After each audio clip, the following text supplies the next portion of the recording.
এই হাদিস তোমরা বহুবার পড়েছ। খায়রুকুম মান তাআল্লামাল কুরআনা ওয়া আল্লামা। এই পৃথিবীর মধ্যে শ্রেষ্ঠ, সবচেয়ে সম্মানিত, সবচেয়ে দামি মানুষ, কামিয়াব মানুষ, সফল মানুষ তারা যারা কুরআনুল কারীমের ইলম শিখে এবং শিক্ষা দেয়।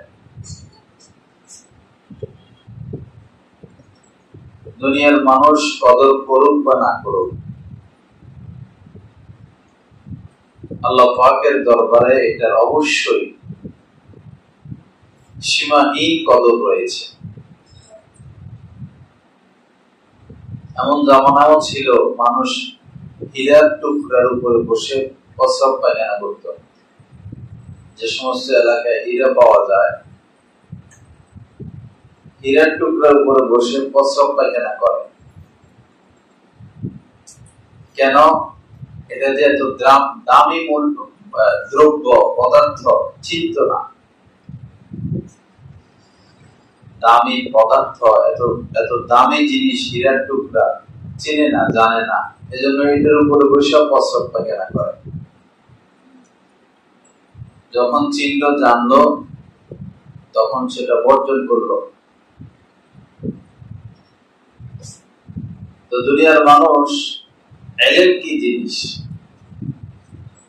ইলমের খেদমত কি জিনিস, তালেবে ইলমের মর্যাদা কি, যখন জানবে তখন ঠিকই কদর করবে। এখন বিষয় হলো,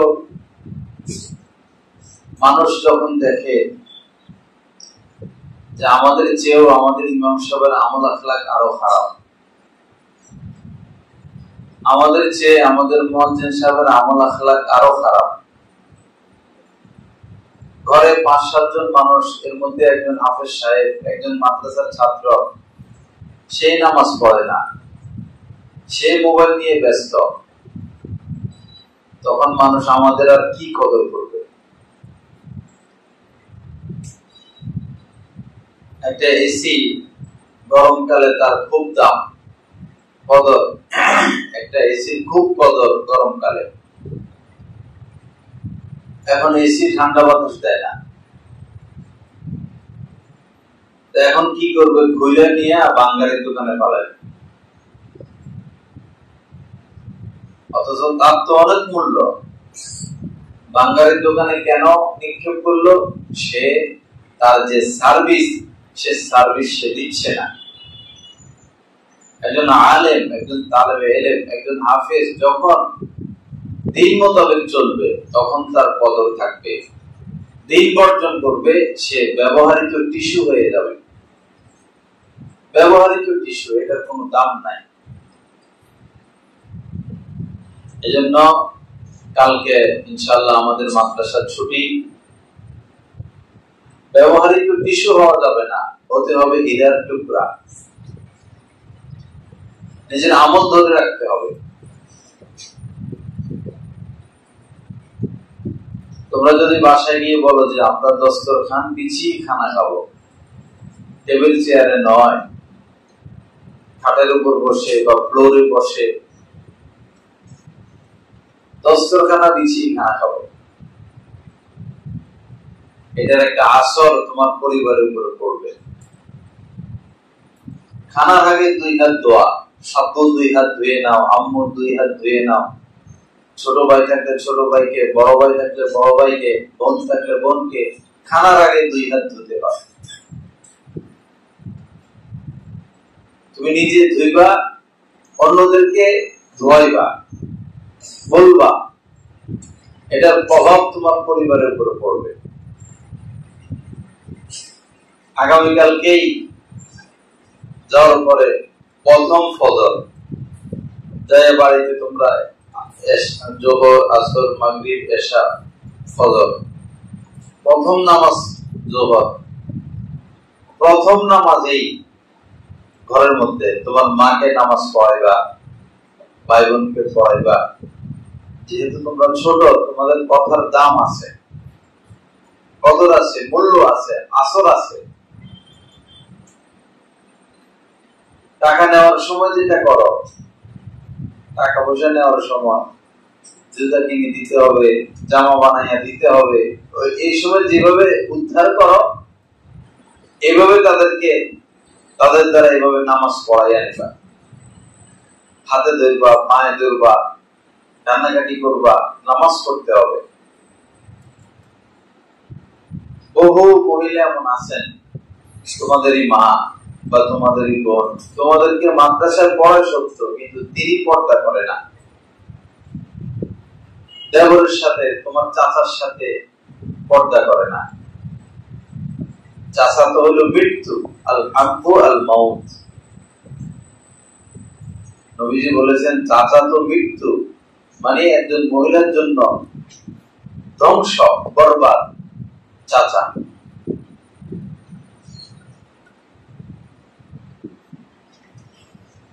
তুমি এটা খেয়াল করবা, তোমার চাচাকেও একমতে নিষেধ করবা, তোমার মাকেও একমতে নিষেধ করবা। তোমাকে তো মাদ্রাসায় দিছেই এই কারণে, তুমি যেন তাদেরকে জাহান্নামের আগুন থেকে বাঁচাও, তাদের উসিলায় তুমি নাজাত, তোমার উসিলায় যেন তারা নাজাত পায়, তোমার দিছেই মাদ্রাসায় এই জন্য। তুমি তো তোমার দায়িত্ব পালন করতে হবে।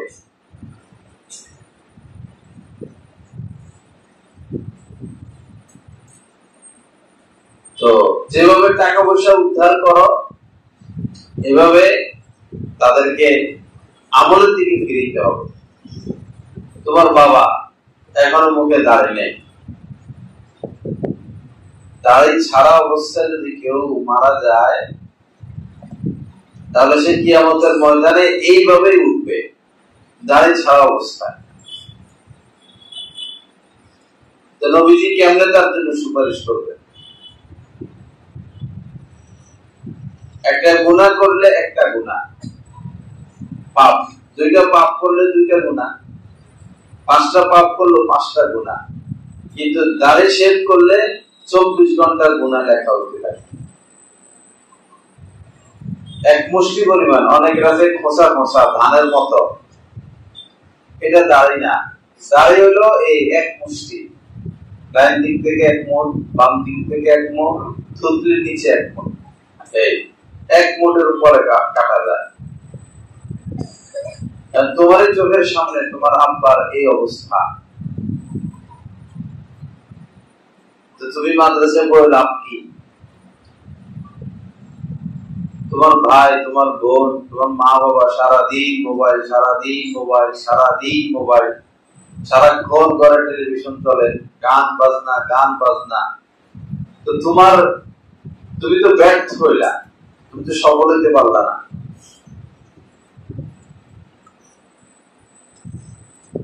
আমি যখন সেই স্কুলে পড়তাম, ওই সময় আলেম ওলামাদের বক্ত ছিলাম। পুরা গ্রামের আগে আমাদের বাড়িতে টেলিভিশন ছিল। ওই সময় মাসে একবার টেলিভিশনের মধ্যে ছবি দিত, 4 শুক্রবারের পরে, 3 শুক্রবারের পরে 1 শুক্রবারে ছবি দিত। ওই দিন আমাদের বাড়িতে মিছিল আসতো,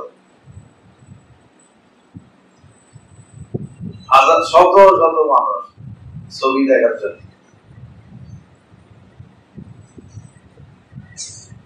পরে একদিন আমি রাত্রে টেলিভিশন খুইলা পিছিয়ে দিয়া, ছোট ছিলাম, তার আছে না, একটার সাথে আরেকটা লাগাইয়া আবার টেলিভিশন পিছনের নাট বল্টু দিয়া ঠিকঠাক করে আমার পুকুর বাড়িতে বেড়াইতে চলে গেছে।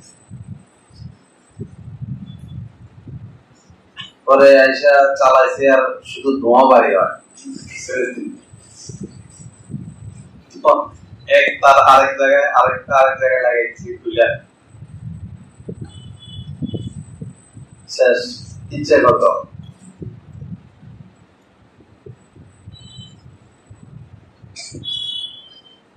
যে ঘর থেকে টেলিভিশন বের করতে পারবা, তাকে আমরা বিশেষ পুরস্কার দিব।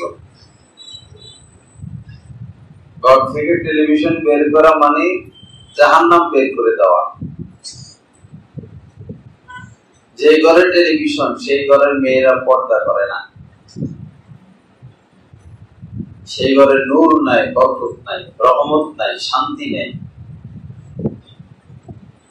এবং সেই ঘরের ছেলে মেয়েদের স্বভাব চরিত্র ভালো থাকে না।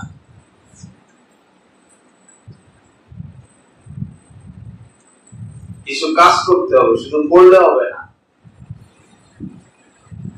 সেনাবাহিনী প্রথমে ট্রেনিং করে, পরে যায় যুদ্ধ করে। তোমরা এতদিন ট্রেনিং করছো মাদ্রাসায়, এখন বাসায় যায় যুদ্ধ করবা। আগামীকাল তোমরা মূলত যুদ্ধের ময়দানে যাইতেছ। রজানা মিন জিহাদিল আসগর ইলা জিহাদিল আকবর, বড় জিহাদে যাইতেছ আগামীকাল। সে জিহাদ কি? মাকে পর্দা করানো, বাবার মুখে দাঁড়িয়ে আনা, ঘর টেলিভিশন মুক্ত করা, মোবাইল লং টাইম অপ্রয়োজনীয়, বসে বসে সারাদিন মোবাইল টিপা। তোমাদের অনেকে আছে মা বাবা ইয়ে কিনে দিচ্ছে, টেপ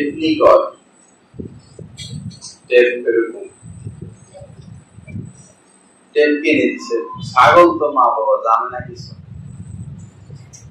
এগুলোতে তো খুব গোবর সব। আজকে এক অভিভাবকের সাথে কথা পরে বললাম যে এই মোবাইল টোবাইল দিয়ে না, 2-4 দিনের জন্য আসবো, এত পড়াপড়ি করলে এগুলা পরে আমি বললাম কি মোবাইল আছে? মোবাইল নেই, একটা আছে। তো পরে না খারাপ কিছু দেখে না, গজল টজল দেখে, এগুলা কর। তোমাদের জন্য কোনোভাবেই এই নেট ব্যবহার জায়েজ না। টেপ হোক, টেলিভিশন হোক, টাচ মোবাইল হোক, যারা এগুলাতে ঢুকবা মনে রাখবা তোমাদের ভবিষ্যৎ শেষ। বড় কিছু হইতে পারবা না। বড় কিছু হইতে হইলে সংগ্রামী হতে হবে, ত্যাগী হতে হবে, ত্যাগ করতে হবে মনের লোভ, নফসানিয়াত। মন তো চাইবেই মোবাইল টিভি টেলিভিশন দেখি, ঘুমাই থাকি। মনের বিরুদ্ধে যাইতে হবে। আল্লাহ পাক সবাইকে তৌফিক দান করেন। আগামীকাল আমরা কোথায় যাচ্ছি? জিহাদের ময়দানে। কোথায়? নবীজি সাহাবাদের সাথে যুদ্ধ করছেন ময়দানে। সাহাবারা সহ নবীজি সহ কাফেরদের সাথে যুদ্ধ করছেন ময়দানে। যুদ্ধ করে পরে মদিনার দিকে আসতেছেন। ওই সময় বলছেন রাজা'না মিন জিহাদিল আসগর ইলা জিহাদিল আকবার, আমরা ছোট জিহাদ থেকে বড় জিহাদের দিকে যাচ্ছি। বড় জিহাদ কি?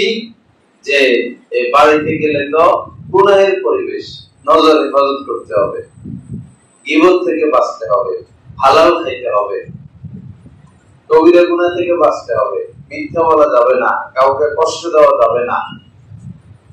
জিহাদ তো মনে করো 4-5 ঘন্টা তলোয়ার দিয়ে লড়লো, এটা তো একটা মজার কাজ। কাফেরকে হত্যা করা এটা তো মজা। এখন যদি ওই জামানা থাকতো আমরা ময়দানে থাকতাম, এটা খুব মজার আমল। এখন তো যুদ্ধ হলো একটা শয়তানি যুদ্ধ, যুদ্ধ তো নাই। যাই হোক, যে জামানায় যে সিস্টেমের যুদ্ধ সে জামানায় সেটাই করতে হবে। তো বড় জিহাদ স্ত্রীকে পর্দা করানো, নিজে পর্দা করা, হালাল খাওয়া, গুনাহ থেকে বাঁচা। তো সেই বড় জিহাদে আগামীকাল আমরা সবাই যাইতেছি। নামাজ ছাড়া যাবে না। তুমি যদি নামাজ না পড়ো, তোমার যদি এই নামাজ পড়তে যা, এই নামাজ পড়তে যা, এই তুই নামাজ পড়স না, এই ঘুম থেকে উঠ, তো তোমার মাদ্রাসায় দিল কেন? দারোয়ানে রাত্রে ঘুমাবে না, নাইট গার্ড ঘুমাবে না, সবার পাহারা দিবে। নাইট গার্ড এসার আগে ঘুমিয়ে গেছে, নাইট গার্ড এসার আগে ঘুম। ফজর পর নাইট গার্ডের ঘুম ভাঙে না। তো নাইট গার্ড কি তার দায়িত্ব পালন করলো? তার চাকরি থাকবে? তার কোনো মূল্য আছে? যার যে দায়িত্ব থাকে সেই দায়িত্ব পালন করতে হবে। তোমার দায়িত্ব এখন তোমার ঘরকে ঠিক করা। আল্লাহ পাক সবাইকে তৌফিক দান করেন। এরপরে ইমাম সাহেব আছেন, মুয়াজ্জিন সাহেব আছেন, বারবার সাইন দিতে গেলে তো তারা বিরক্ত হবে, তাদেরকে কিছু হাদিয়া দিতে হবে। বাসায় তরকারি পাকাইলে তরকারি নিয়ে যাবা, একটা মেসওয়াক নিয়ে হাদিয়া দিবা, একটা তাসবিহ নিয়ে হাদিয়া দিবা, বাসায় দাওয়াত দিবা, সালাম দিবা। বারবার বারবার বারবার ফরম নিয়ে গেলে তো বিরক্ত হবে, খাতিরও তো করতে হবে। আর এবছর তো মাত্র শুরু, বিভিন্ন মসজিদে ছাত্ররা নামাজের পরে সিরিয়াল ফরম নিয়ে। কি ব্যাপার, কি হয়েছে? মুসল্লিরা তাকায় তাকায় দেখে কি হয়েছে, যে এরা যে নামাজ পড়ছে এখন ইমাম সাহেবের থেকে সাইন নিতেছে, সত্যায়ন। এর দ্বারা আমাদের মাদ্রাসার অনেক সুনাম হয়েছিল, কিন্তু ফাঁকে দিয়ে এটা বন্ধ হয়ে গেছে। কালকে জোহর থেকে শুরু না, ফজর থেকে এখানে আছে, জোহর থেকে সাইন। যে যে এলাকায় নামাজ পড়বা ইমাম সাহেবের থেকে সাইন নিবা, কলম নিয়ে যাবা, ইমাম সাহেবের থেকে নিবা বা মুয়াজ্জিন সাহেবের থেকে নিবাই। আবার হাদিয়াও দিতে হবে। সামনে ঈদ, একটা লুঙ্গি কিনা হাদিয়া দিলা ইমাম সাহেবকে, একটা গামছা কিনা হাদিয়া দিলা, সামর্থ্য অনুযায়ী।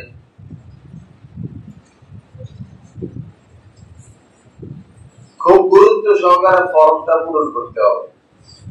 এই আবার কথা বলতে, মিথ্যার কোনো আশ্রয় নিবে না। ফর্ম পূরণের ক্ষেত্রে, আমলনামা পূরণের ক্ষেত্রে মিথ্যার আশ্রয় নিবে না। অনেকে মা বাবাকে এমন বলে যে সাইন যদি না দেন আর মাদ্রাসায় যাবো না, তখন মা বাবা বাধ্য হয়ে দেয়। অনেকে আছে মা বাবার সাইন নকল করে, নিজে সাইন দিয়ে নিয়ে আসে, কেউ না দেখুক। কে দেখতেছেন? আল্লাহ। আল্লাহ সব সময় দেখেন, সবকিছু দেখেন, সবকিছু জানেন। আল্লাহকে ভয় করতে হবে। আল্লাহ পাক আমাদের সবাইকে তৌফিক দান করেন। তো বন্ধের যে বিষয়গুলো গুরুত্ব, এগুলো 5 ওয়াক্ত নামাজ, মরণ পর্যন্ত আর নামাজ ছাড়ার কোন সুযোগ আমাদের নাই। ওয়াবুদ রাব্বাকা হাত্তা ইয়াতিয়াকাল ইয়াকিন। ইয়াকিন মানে মৃত্যু, মৃত্যু পর্যন্ত নামাজ।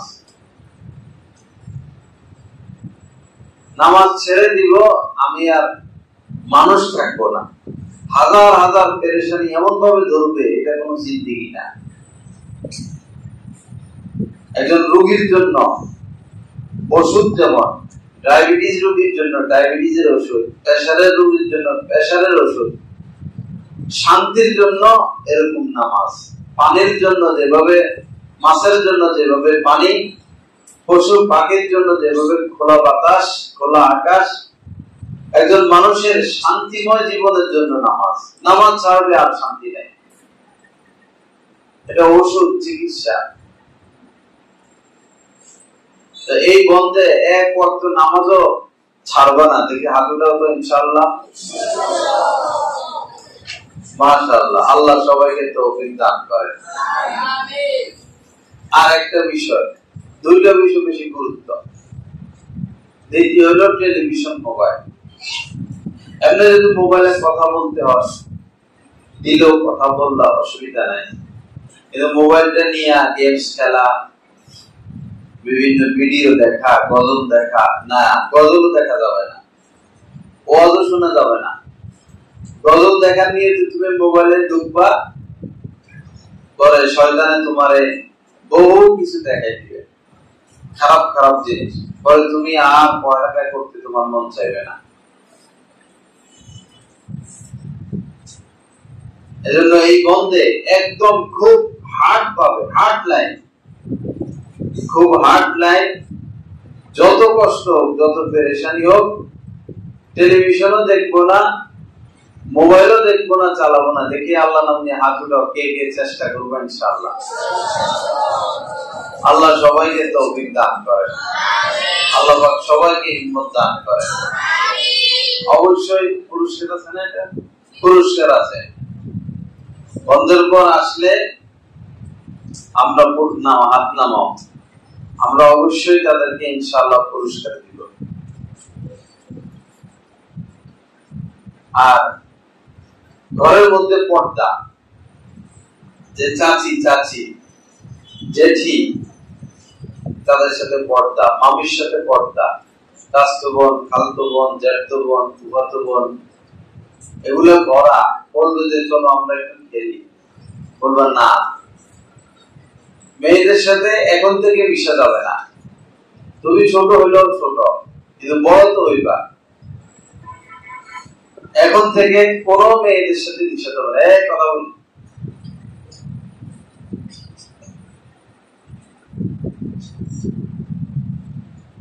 কোন মেয়ের সাথে কথা বলা যাবে না, খেলা যাবে না। এখন থেকে যদি পর্দা করো তো পর্দা সহজ হবে। হঠাৎ করে তুমি বড় হইয়া পর্দা শুরু করবে, সম্ভব হবে না। অবশ্যই তোমার চাচাতো বোন আছে, খালাতো বোন আছে, মামতো বোন আছে, থাকতে পারে।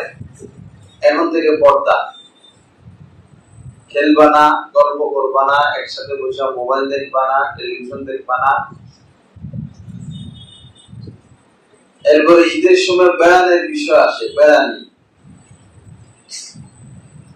তুমি বেড়াইতে যাও বা তোমার বাড়িতে বেড়াইতে আসো, মনে করো তোমার খালাতো ভাই বেড়াইতে আসছে, মামতো ভাই বেড়াইতে আসছে। যদি এরা মোবাইলওয়ালা হয়, স্কুলের ছেলে বা পড়ালেখা করে না, মোবাইল চালায়, এদের সাথে মিশা যাবে না, এদের সাথে শোয়া যাবে না। রাত্রে তুমি তোমার আব্বার সাথে ঘুমাইবা বা আম্মার সাথে ঘুমাইবা। কেউ কোনদিন খালাতো ভাই, মামতো ভাই, চাচাতো ভাই, জ্যাঠতো ভাই বা অনেক সময় ছোট বাচ্চা, মনে করো 7-8 বছর বয়স, বলে এটা তো ছোট। পরে মামতো বোনের বয়স 15 বছর, 16 বছর, খালাতো বোনের বয়স 20 বছর, তাদের সাথে ঘুমাইতে দেয় না। তাদের সাথে ঘুমাইবা না, হয় একা ঘুমাইবা, বাড়িতে থাকো বা বেড়াইতে যাও, অথবা মায়ের সাথে অথবা বাবার সাথে। আপন ভাইয়ের সাথেও না, আপন বোনের সাথেও না। আপন ভাই, আপন বোন খাটের উপরে নিচে শুবা। 7 বছর পর আপন ভাইয়ের সাথে ঘুমানো নিষেধ, আপন বোনের সাথে ঘুমানো নিষেধ। 7-10 একা ঘুমাইতে হবে, তো সুবিচার নিচে একা ঘুমাইবা। বিশেষ করে বেড়াইতে গেলে পাইকারি সিট, খালতো ভাই শুইছে, এখান থেকে চাচাতো ভাই শুইছে, এখান থেকে মামতো ভাই শুইছে, এখান থেকে খালতো বোন শুইছে, এক কাঠের উপরে 5-7 না। তোমার মধ্যে একটা ইমতিয়াজি ভাব থাকবে, তুমি ভিন্ন কিছু, তুমি যোগ জামানার সাথে মিশতে পারো না। তুমি, নবীজি বলছেন যে বুইসতু মুআল্লিমান, আমি শিক্ষক হিসেবে প্রেরিত হয়েছি। কেমন যেন তোমরা শিক্ষক, ছোট হলেও তোমরা আদর্শ, তোমাদের থেকে মানুষ শিখবে। তোমরা ভুল করলে বলবে যে আমাকে আবেশ শব্দ দেই, এগুলা করে। আমাকে আবেশ সাহেব নামাজ পড়ে না, আমাদের আবেশ সাহেব মোবাইল টিপে। অনেক ছেলেরা এসে বলে, কলেজের ছেলেরা, আমাকে ইমাম সাহেব সারাদিন ফেসবুকে খায়। আমরা কি চালাই, উনি আমাদের থেকে 10 গুণ বেশি চালায়। তো মানুষ শিখবে কার কাছ থেকে? ইমাম সাহেব যদি ছবি তোলা নিয়ে ব্যস্ত, 24 ঘন্টা মধ্যে 7-8 ঘন্টা মোবাইল নিয়ে ব্যস্ত, মুসল্লি কি শিখবে তার থেকে? তোমরা ভিন্ন কিছু, বেড়াইতে যাও, বাড়িতে আসো, কারোর সাথে ঘুমাইবে না। আল্লাহ পাক সবাইকে তৌফিক দান করেন। এবং আমাদের জামানত সুন্নাহর যে বৈশিষ্ট্য, মুসাফা না করা, দাড়ি উঠার আগ পর্যন্ত। যখন দাড়ি উঠবে, দাড়ি বড় হবে, তখন মুসাফা। এর আগে মুসাফা নাই, বাড়িতে গিয়েও করবা না। কেউ কিছু বললে আমার কথা বলবা।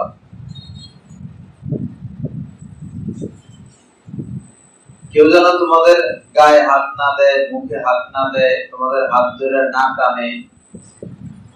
আলাদা থাকবা, তুমি ভিন্ন কিছু। তোমাকে সমাজ পরিবর্তন করতে হবে। তুমি সংগ্রামী, তুমি মুজাহিদ, তুমি দাঈ, তুমি আলেম। একজন তালেব ইলমের অনেক বৈশিষ্ট্য। সে মুজাহিদ, সে দাঈ, সে খতিব, সে রাহবার, সে নায়েবে রাসূল, সে তালেবে ইলম, অনেক কিছু।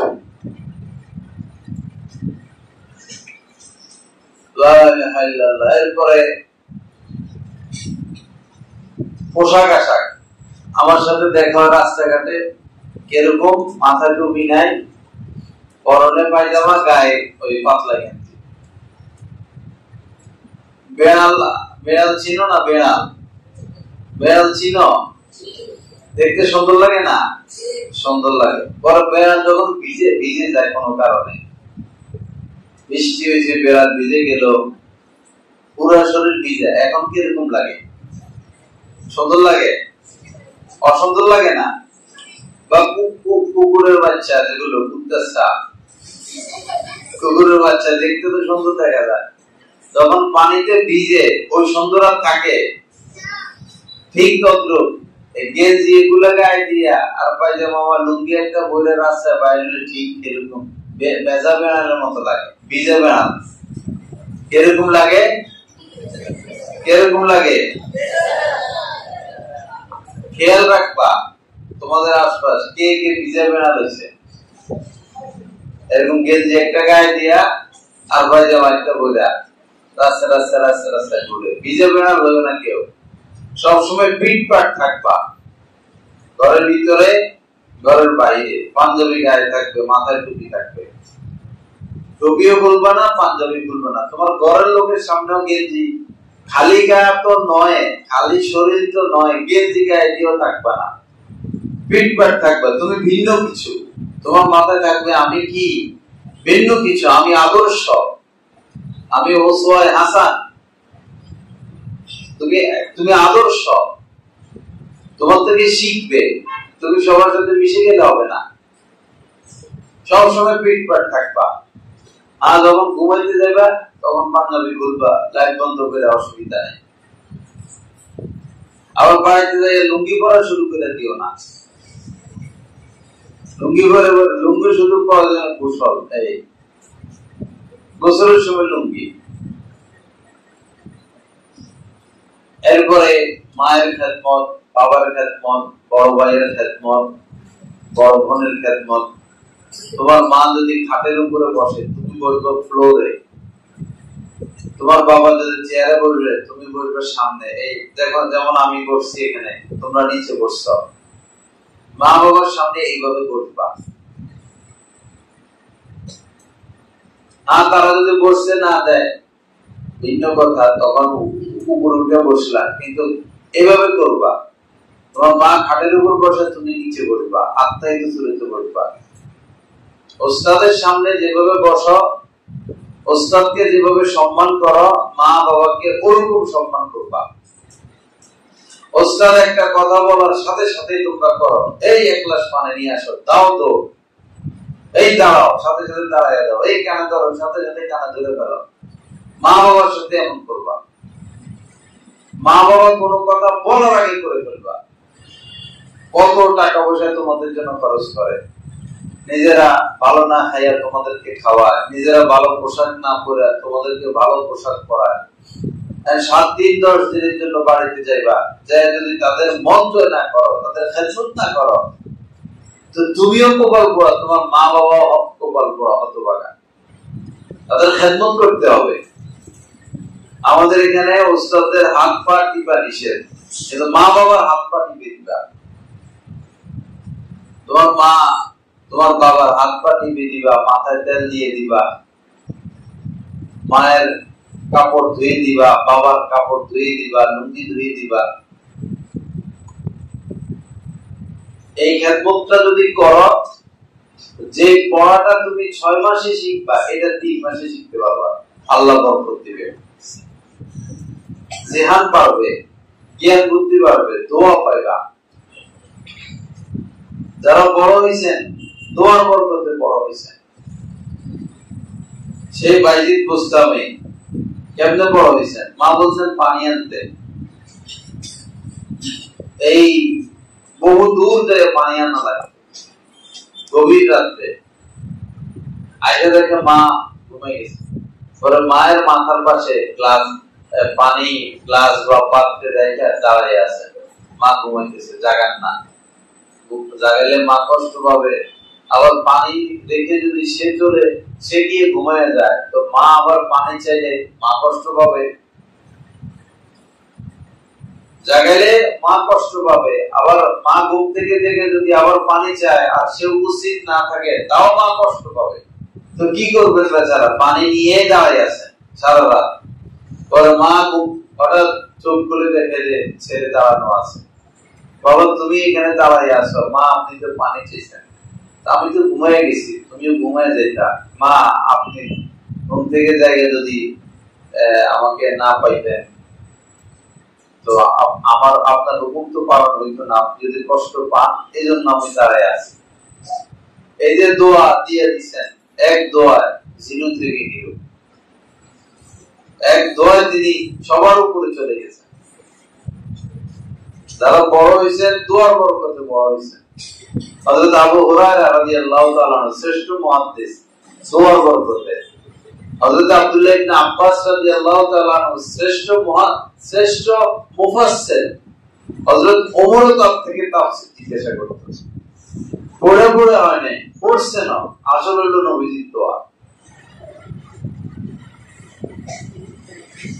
এজন্য মা বাবার খেদমত করতে হবে, দোয়া নিতে হবে, ঘর মুছবা, ঘর ঝাড়ু দিবা, তরকারি কেটে দিবা, মাকে সময় দিবা, বাবাকে সময় দিবা। আস্তে আস্তে আস্তে আস্তে ঘুরাঘুরি খানার সময় যায় তোমাদেরকে খুঁজে পায় না, সারাদিন বাইরে, এরকম কথা যেন আমরা না শুনি। মা বাবার খেদমত আল্লাহ পাক আমাদের সবাইকে তৌফিক দান করেন, এই কথাগুলোর উপর আমলের তৌফিক দান করেন। তো কথা তো অনেক হয়েছে, মূল কথা হলো আমরা ইনশাআল্লাহ নামাজ ছাড়বো না। দ্বিতীয় হলো এই টেলিভিশন, মোবাইল, তৃতীয় হলো কি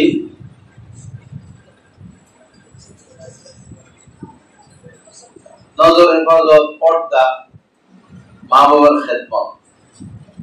মায়ের জুতা পয়সা দিবা, বাবার জুতা পয়সা দিবা, জুতা সোজা করে দিবা, অনেক দোয়া পাইবা।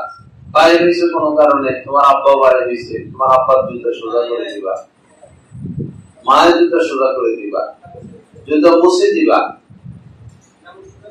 তোমার আব্বা শুইছে, মাথাটা টিপে দিবা, দেখবা কি দোয়াটা পাও। তোমার কাছে তোমার বাবা সবার উপরে,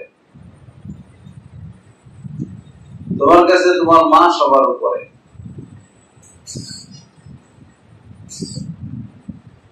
লা ইলাহা ইল্লাল্লাহ। আল্লাহ পাক জাল্লা জালালুহু আমাদের সবাইকে কবুল করেন, এই প্রতিষ্ঠানকে কবুল করেন, সকল ছাত্রদেরকে কবুল করেন, আসাতিজাদেরকে কবুল করেন, অভিভাবকদেরকে কবুল করেন। আমাদের জন্য স্থায়ী জায়গা, স্থায়ী মসজিদ, স্থায়ী ভবন আল্লাহ পাক কবুল করেন।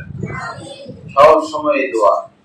তোমাদের খেলার মাঠ নাই, খুব কষ্ট লাগে। মাশাআল্লাহ এত ছাত্র, আমাদের খেলার মাঠ নাই, খেলার মাঠের দরকার। এবার শহরের বাচ্চারা সাঁতার জানে না, আমাদের সকল বাচ্চা যেন সাঁতার জানে। এজন্য মাদ্রাসা হইলে একটা পুকুর আল্লাহর নাম নিয়া, পুকুর দিতে দেরি করবো না, সাঁতার শিখতে হবে। সাঁতার শিখা, গোয়া চালানো শিখা, তীর মারা শিখা, এগুলো জরুরি। তো অন্তত সাঁতার শিখা। এরপরে রুমে আমরা নামাজ পড়ি, মসজিদে যেতে পারি না, নামাজের মজা কম। মসজিদের প্রয়োজন, ফুলবাগান, লা ইলাহা ইল্লাল্লাহ। আল্লাহ পাক আমাদের সবাইকে মাফ করে দেন, জামালুস সুন্নাহকে কবুল করেন, সকল তালেবে ইলমদেরকে কবুল করেন। যথা সময় চলে আসতে হবে রবিবার আসরের পর। যদি যথা সময় না আসো, ভর্তি বাতিল। কি বাতিল? আমাদের কমলপুর মাদ্রাসায় খোলা দিলে কেউ আসে কেউ আসে না, পরে আইন হয়েছে ভর্তি বাতিল। যে সময়মত আসবে না তার ভর্তি বাতিল, নতুন করে ভর্তি হইতে হবে। পরে এখন আর একজনেরও মিস হয় না, সব উপস্থিত। আমরাও আইন করলাম রবিবার আসরের পরে চলে আসতে হবে। আসরের আগে হোক, আসরের পরে হোক, মাগরিবের পরে হাজিরা হবে। মাগরিবের পরে হাজিরা আবাসিক ছাত্র হোক, অনাবাসিক ছাত্র হোক, কাছের হোক, দূরের হোক, মাগরিবের পরে হাজিরায় না থাকলে তার ভর্তি বাতিল। প্রেসিডেন্টের কথা মানা হবে না, তার ভর্তি বাতিল। নতুন করে 300 টাকা দিয়ে ভর্তি হইতে হবে। নতুন করে 300 টাকা দিয়ে ভর্তি হইতে হবে। পড়লে পড়ো, গেলে চলে যাও, আসতেই হবে। যদি কোনো কারণে আসতে না পারো, ইমার্জেন্সি, অসুস্থ, মা মারা গেছে, কোনো এরকম বিষয়, মারাত্মক ছোটখাটো অসুখ হলে চলে আসতে হবে। বড় ধরনের কোন বিপদ হইলে তোমার রুম জিম্মাদার ওস্তাদের থেকে ছুটি নিবা, কিন্তু ছুটি টুটি নিবা না। রবিবার যেন সবাই চলে আসে, হাজিরা হবে। এরপরে আবার এরকম বসা হবে, আমলের হিসাব নেওয়া হবে। রবিবার হাজিরার পরে আমরা আবার এভাবে বলবো ইনশাআল্লাহ, কে তার মায়ের জুতা সোজা করে দিছে, খেদমত করছে, কে কি করছে, আমলের হিসাব নেওয়া হবে। আল্লাহ পাক সবাইকে তৌফিক দান করেন। আর যে ফুল গাছ দেওয়ার কথা, ফুল গাছ এই হয় তোমরা নিজেরা কিনে আনবা টপ সহ, অথবা আসতে টাকা নিয়ে আসবো, আমরা একসাথে নার্সারি থেকে ঠিকা বই করে ইনশাআল্লাহ নিয়ে আসবো। তো কথা শেষ। 3 কাজ গুরুত্বপূর্ণ। এক হইল এই 5 ওয়াক্ত নামাজ, দ্বিতীয় টাচ মোবাইল, টেলিভিশন থেকে দূরে থাকা, নজর হেফাজত, পর্দা, মা বাবার খেদমত, ইমাম সাহেবদের খেদমত, এবং আরো যা আলোচনা হলো এই মোতাবেক সবাই চলার চেষ্টা করবা। আমার জন্য দোয়া করবা, আমিও তোমাদের জন্য দোয়া করি, মাদ্রাসার জন্য দোয়া করবা। সবাই দোয়া করো। সুবহানাকাল্লাহুম্মা ওয়া বিহামদিকা আশহাদু আল্লা ইলাহা ইল্লা আনতা আস্তাগফিরুকা ওয়া আতুবু ইলাইক।